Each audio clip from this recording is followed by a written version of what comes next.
Hello again. Right. Buying a home is the biggest purchase most of us will ever make, and getting your foot on the ladder can be a daunting prospect in terms of actually making the move and working out how to pay for it. Often, the launchpad for many first-time buyers and those lucky enough to have access to assistance is the bank of mum and dad, or bank of nan and granddad. If this is you, before dipping your hand into your pocket to help your nearest and dearest, there's a few things that you should be aware of to avoid getting into any problems further down the line. Now, one very common way parents help their children is to gift them a deposit, but lenders can be very wary of this in case the gift turns out to be a loan, which would impact the applicant's affordability assessment. So, if you're gifting a deposit, make sure there is some sort of documentation to accompany this money, which states that it is exactly that, a gift. It's also really important that you understand that whilst gifting a deposit is generally tax-free, inheritance tax will come into play if you were to pass away within 7 years. Loaning the money provides the opportunity to help your child get on the property ladder, while also ensuring that you get the money back at a later date. But then again, there are some important things to consider. You should have a legally binding agreement in place outlining the terms of the loan.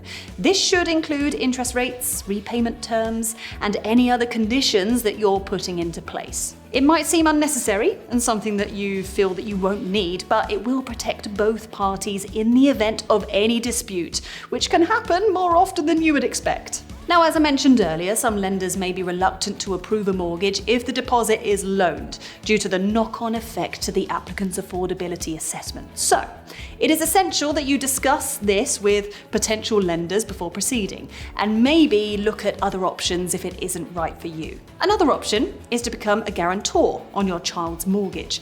This means you, as a guarantor, agree to cover the mortgage repayments if your son or your daughter is unable to do so. This method can help secure a larger mortgage, but you should be aware of the risks that are involved. Namely, it's your financial responsibility. If your child cannot pay their mortgage, it will fall onto you to do so, which could put your own finances at risk. On top of this is the impact to your own credit score if payments are missed. And as you are the guarantor, you may find your own credit score is negatively impacted, making it difficult for you to secure credit in the future. Lastly, you should consider a joint mortgage. This is where both parents and the child are named as owners. This can help secure a larger mortgage and better interest rates, but there are, as always, some potential drawbacks. Firstly, tax implications. Parents may be subject to additional taxes, such as capital gains tax if the property is not their main residence, which is pretty likely. Secondly,